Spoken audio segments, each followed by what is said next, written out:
Guys আমরা এখনই যাব দিঘির পার মসজিদে নামাজ পড়তে। ও বাড়িতে ঘুরে বললাম আমি আর সাবিত এখানে দেখুন এই যে মাঠ আবার আছে দিঘির পার মসজিদের পাশে মাঠ দেখতে পাচ্ছেন স্যার স্টেপ কিন্তু এটা অরিজিনাল না।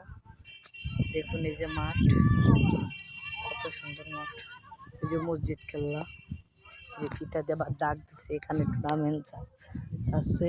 দেখুন বৃষ্টি বৃষ্টি নামতেছে, আমরা এখান থেকে যাবো হইতে। দেখুন আবার পতাকাও দেওয়া আছে, পতাকাও দেওয়া আছে এখানে। দেখুন গাইজ একটু বৃষ্টি বৃষ্টি মেঘের অবস্থা দেখুন। আমরা সকালে মসজিদে যাবো দিঘির পাড়ের পুষ্কুনি। দেখুন দিঘির পাড় মসজিদের আমরা এখন যাচ্ছি।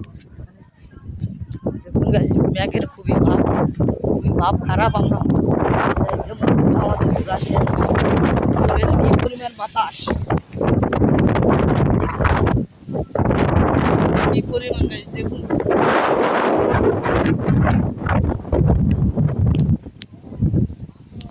আমরা মেলা থেকে এসে বসে এখানে দোকানে ঠান্ডা মুড়ি ও শরবত খেয়ে নিলাম।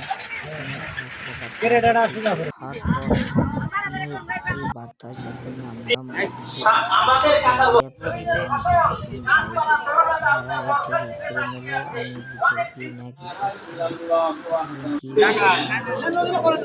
আর আপনারা যারা দিঘির পার মসজিদে স্টেপ নিয়ে আমাদের চ্যানেল হারিয়ে গেছে। আমি এখন জিলাপি নিয়ে যাচ্ছি। দেখুন সাবিত হুদা পাই যাচ্ছে আর স্টেপ হারিয়ে গিয়েছে, তা কারা জানে চুরি করে নিয়ে গেছে।